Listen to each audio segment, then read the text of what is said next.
कि जिस प्रकार के हालात जो मैं पहले भी कहता रहा हूँ आज प्रदेश के होते जा रहे हैं, उसी के संदर्भ में और जो बजट सरकार लेके आई, बड़े बड़े दावे किए और उस बजट के ऊपर चर्चा के लिए अभी 4 दिन का सत्र बचा हुआ जो परसों से शुरू हो रहा है। मैं आप सबको बताने के लिए कि सरकार के द्वारा उस पवित्र सदन के अंदर जो लोकतंत्र का एक मंदिर है, कितनी बड़ी झूठ बोली जा रही है कि किसान को की आय को 45% कैलकुलेट किया जा रहा है हरियाणा प्रदेश की सरकार।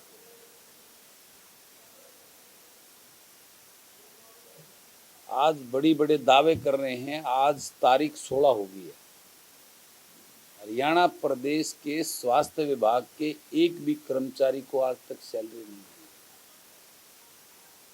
कितनी बड़ी चिंता का विषय है ये, जो मैं पहले से कहता आ रहा हूं। जिस प्रकार की लूट हर साल प्रदेश के ऊपर कर्जा बढ़ता जा रहा है और धरातल पे कुछ है ही नहीं, कहाँ जा रहा है वो पैसा।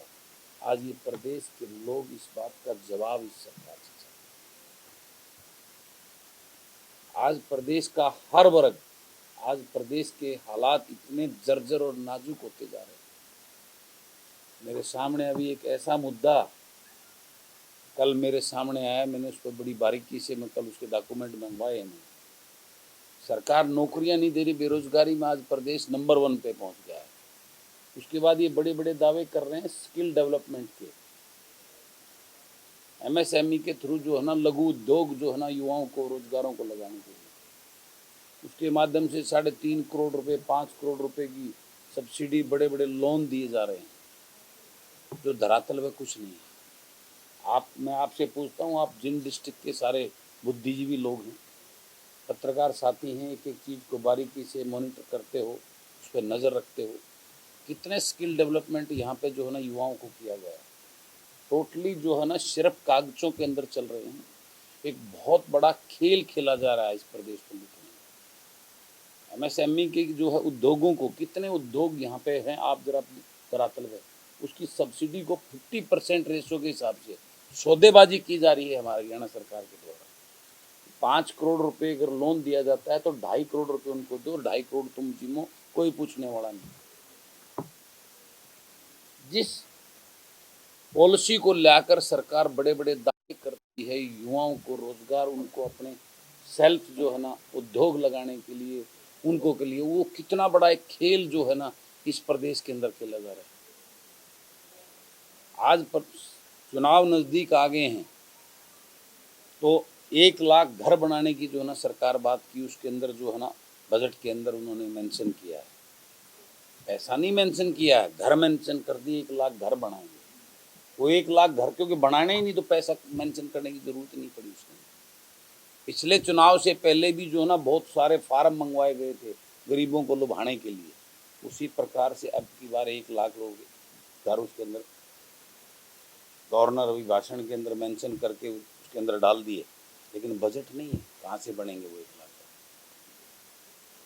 नौकरियां देने की बात कर दी, उस नौकरियों का कोई बजट नहीं रखा गया। ये नौकरियां लगाएंगे तो उसकी सैलरी देने के लिए कहाँ से उसको वो करेंगे, कोई उसके अंदर प्रावधान नहीं किया गया। महंगाई पे कंट्रोल कैसे करेंगे, उसका कोई प्रावधान नहीं दिया गया। जी,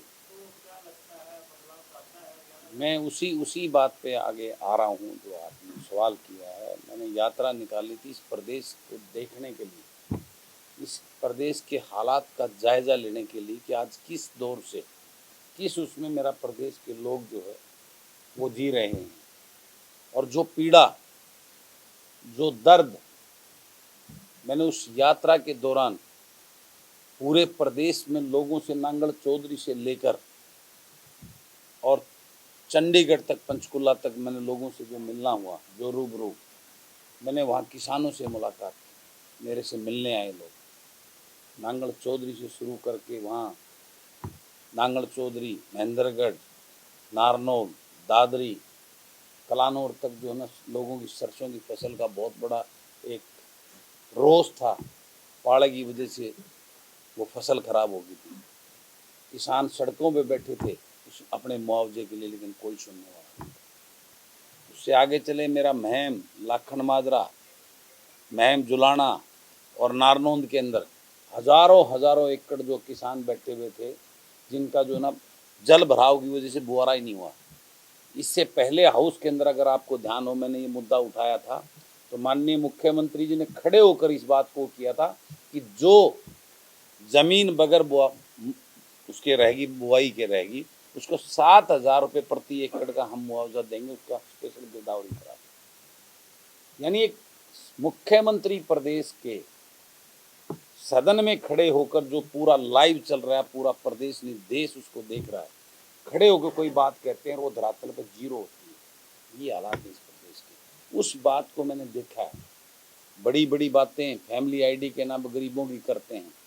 इतने फेक, एक ऐसे परिवार में अनेकों जिसके घर में खाने के लालच नहीं, उनकी इनकम लिख रखी है कई लाख रुपए, उनके राशन कार्ड काट दिए उनके। एक आज मैं पूछना चाहता हूँ, 1,80,000 की मिनिमम, अगर 1,80,000 की इनकम में अगर कोई 10,000 रुपये बिजली का बिल भरता है तो कौन सा जुल्म करता है? क्या उसको अधिकार नहीं गरीब को कि वो पंखा चलाए, लाइट चलाए?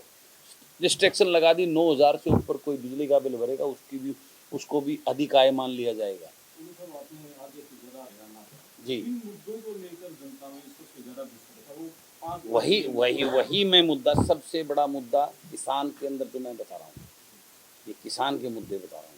दूसरा बेरोजगारी, युवाओं के अंदर इतना रोष, इतना भयंकर वो है। आज युवा इतने जबरदस्त एक डिमोरलाइज स्थिति के अंदर है और वो नशे की तरफ जा रहा है। आज एक बाप, एक दादा दादी इस बात के लिए पीड़ित हैं कि उसके बच्चे का भविष्य सुनिश्चित नहीं है, उसको नौकरी नहीं मिल रहा। मैंने सबसे ज़्यादा रोज युवाओं मिले, मैंने उनसे पूछा भी क्या कर रहे हो आप एजुकेशन?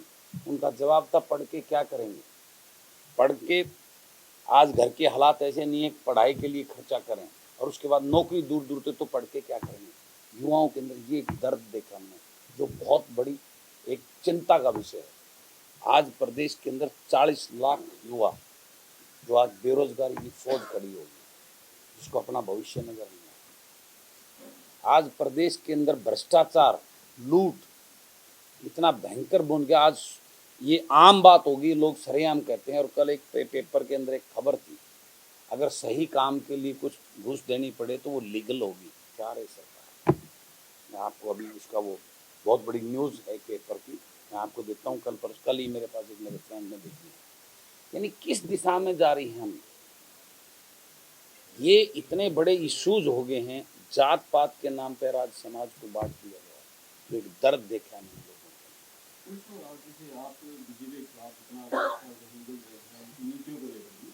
लेकिन किसी राज्यसभा चुनाव में आपने वोट ना डाल के एक तरह से बीजेपी की ही मदद की थी, तो कैसे अब जनता को भरोसा दिला पाओगे कि हम बीजेपी के साथ मजबूती से खड़े? आप वोट डालते तो आप मेरे ऊपर ये दोष नहीं दे सकते हैं। मुझे इस बात का नहीं पता था कि कांग्रेस का कोई कैंडिडेट बिक के कांग्रेस की वोट नहीं डालेगा। मैं आपसे पूछना चाहता हूँ, क्या ये सही है कि एक विधायक सरकार के खिलाफ किसान के पक्ष में इस्तीफा देता है, मैं किसान के साथ हूँ, बीजेपी के खिलाफ बोल के इस्तीफा देता है और फिर वो बीजेपी को वोट डालता है? मैंने बीजेपी को वोट नहीं डाली, मैंने कांग्रेस को इसलिए वोट नहीं डाली, क्या 2.5 करोड़ जनता के अंदर, हरियाणा के अंदर उस कांग्रेस के आला कमान को एक भी राज्यसभा के काबिल कोई इंसान नहीं मिला? मैं क्यों डालूं उस बाहर के व्यक्ति जिसको हरियाणा का पता ही नहीं? राज्यसभा की सीटों को सिवाय इन्होंने जो है ना एक बिकाऊ और एक लेबल समझकर जो है ना किसी अपने को ओबलाइज करने का वो बने। राज्यसभा बहुत इंपॉर्टेंट सदन, सबसे उच्च सदन माना जाता है राज्यसभा का। उस सदन के अंदर अगर मेरा प्रदेश का कोई पढ़ा लिखा बुद्धिजीवी जाता तो वो मेरे प्रदेश के मुद्दे उठाता, इसलिए मैंने उसको वोट नहीं डाला। आप मेरे को किस बात पे ब्लेम कर सकते हैं? मैं उस बीजेपी को वोट डालता, मेरे पास बड़ी बड़ी ऑफरें आई थी, बहुत बड़ी बड़ी ऑफरें आई थी कि मैं बिकाऊ नहीं हूँ बलराज कुंडे, और मैं अपनी आत्मा से, अपने विवेक से, अपने उससे बुद्धि से उस बात को ऑब्लाइज वो करता हूँ, ऑब्जर्व करता हूँ, उसी पे काम करता हूँ। जो मुझे गलत लगता है मैं गलत के साथ कभी खड़ा नहीं। अभी हरियाणा में जितने भी निर्दलीय विधायक हैं जी, सबसे ज्यादा चर्चा में आप ही रहते हैं। आपकी समाज सेवा हो, आपकी पैदल यात्रा हो, विधानसभा मुख्यता से आप आवाज उठाते हैं। जी। अब जनता ये जानना चाहती है कि बलराज कुंडू का अगला कदम क्या होगा? नई पार्टी बनाने जा रहे हैं या किसी दूसरी पार्टी में शामिल होंगे? देखिए, बिल्कुल आप जो बोल रहे हो वो एक बहुत बड़ा सवाल लोगों के जहन में है, और मैं उसका काफ़ी हद तक तो जवाब दे भी चुका हूँ, और आज फिर आप लोगों के सामने दे रहा हूँ। मैं अपने लोगों से इस बात की चर्चा कर रहा हूँ। आज भी आपने देखा हो, यहाँ जींद के कई बुद्धिजीवी लोग यहाँ पे मैंने बुलाए हैं, जिनसे चर्चा आपसे प्रेस वार्ता के बाद में उनसे चर्चा भी करेंगे। इसी प्रकार से मैंने पूरे प्रदेश के अंदर डिस्ट्रिक्ट वाइज अपनी मूवमेंट शुरू की है, उनसे चर्चा विचार विमर्श में कर रहा हूँ, और बहुत जल्द जो मैंने इस यात्रा के दौरान जो लोगों से फीडबैक लिया है, लोगों के अंदर इस बात का बिल्कुल एक वो है, वो लोग विकल्प चाहते हैं। पहले कांग्रेस के शासन था 10 साल, कांग्रेस से परेशान और पीड़ित होकर लोगों ने भाजपा को एक विकल्प के रूप में देखकर, उससे पहले भाजपा कहीं नहीं थी, हरियाणा प्रदेश के अंदर एक दो चार सीटें आती थी, वो भी गठबंधन में मिलाकर भाजपा को माना। बड़ी बड़ी बातें, बड़े बड़े सपने बेचे थे इन्होंने, 15 लाख रुपए देने की बात की थी, भ्रष्टाचार मिटाने की बात की थी, 2 करोड़ रोजगार देने की बात की थी, किसान की आय डबल करने की बात की थी। बड़े बड़े सपने बेचकर हमारे लोगों को एक बड़ी उम्मीद दिखाकर भाजपा को जो है ना, लोगों ने विकल्प के रूप में देखा, और भाजपा का पूर्ण बहुमत की सरकार बनाने का काम किया इस हरियाणा प्रदेश के लोगों ने। अब भाजपा ने तो उस कांग्रेस को भी बहुत पीछे छोड़ दिया, उसको भी अच्छा खिलवा दिया।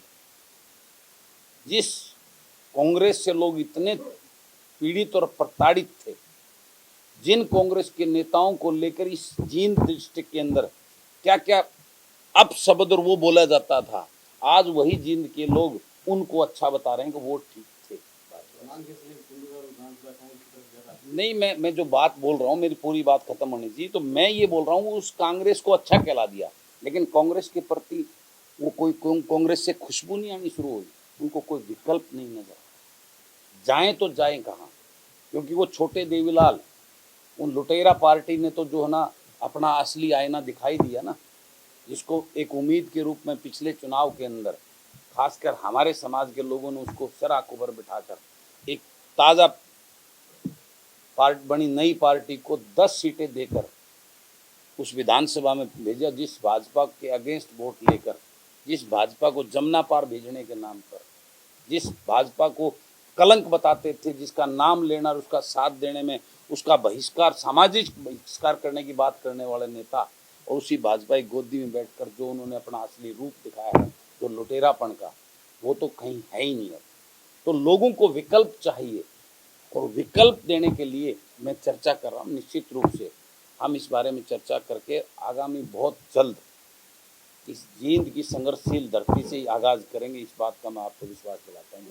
आपने आगाज मुहावरा है, जी, अकेला चना क्या भाड़ फोड़ेगा, ये मतलब एक लोकोक्ति है और आम जनता की मान्यता है। यही किसी को शुरू में मान्यता नहीं मिलती, तो जिस प्रकार से आपने रोहतक में चेयरमैन ली, लोगों को पता नहीं था कि चेयरमैन बनेंगे, फिर विधायक बने, क्या भविष्य में मुख्यमंत्री के रूप में अपने आप को देखते हैं? ये लुटेरे अगर मुख्यमंत्री की सपने ले सकते हैं, मैं किसान का फौजी का बेटा क्यों नहीं ले सकता? ये तो लूट के लिए, अपने घर भरने के लिए, मैं तो इस प्रदेश के भलाई के लिए, प्रदेश के लोगों के लिए, जन सेवा के लिए राजनीति में आया।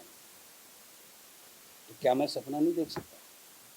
मेरा सपना सपना नहीं है, मेरा सपना हकीकत है। मेरा वो है, मैं इस प्रदेश के भविष्य को, इस प्रदेश के को जो है ना, उस खुशहाल प्रदेश में जिसकी चर्चा होती, जहाँ दूध दही का खाना, वो है हमारा हरियाणा।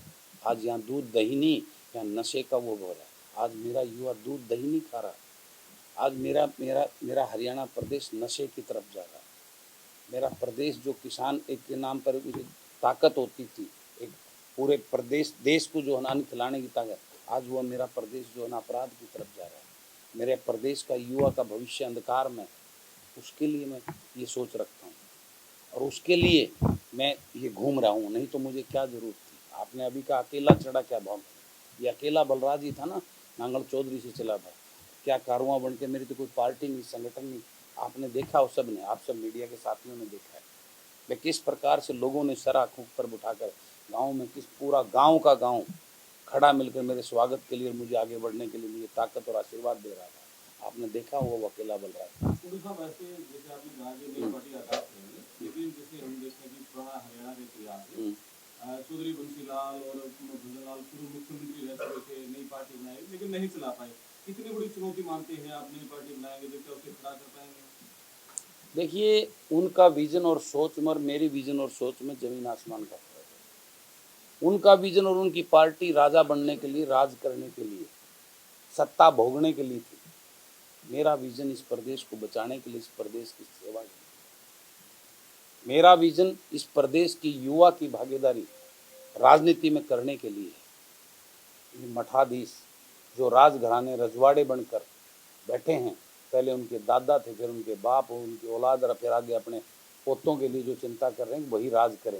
उस रजवाड़े शाही को ख़त्म करके एक आम किसान मजदूर गरीब के बेटे, जिसको वो तकलीफ और समस्याओं को मालूम, उसको उस राजनीति में लेकर, जो पढ़ा लिखा बुद्धिमान और ऊर्जावान हो, जिसकी सोच जन सेवा की हो, अपना घर भरने की ना हो, जो टिकट जो है ना वो 10 करोड़ 20 करोड़ में लेके ना आए, वो लोगों की आशीर्वाद से विधानसभा में पहुंचे। ऐसे युवाओं को भागीदारी राजनीति में कर कर इस प्रदेश को बचाने के लिए मेरी सोच है। उनकी सोच में मेरी सोच में यही एक फ़र्क है, जिसकी वजह से वो फेल हो गए, क्योंकि उनको पता लग गया कि रजवाड़े हैं और रजवाड़ों की दुकानें प्रदेश के लोगों ने बंद कर दी। जी जी।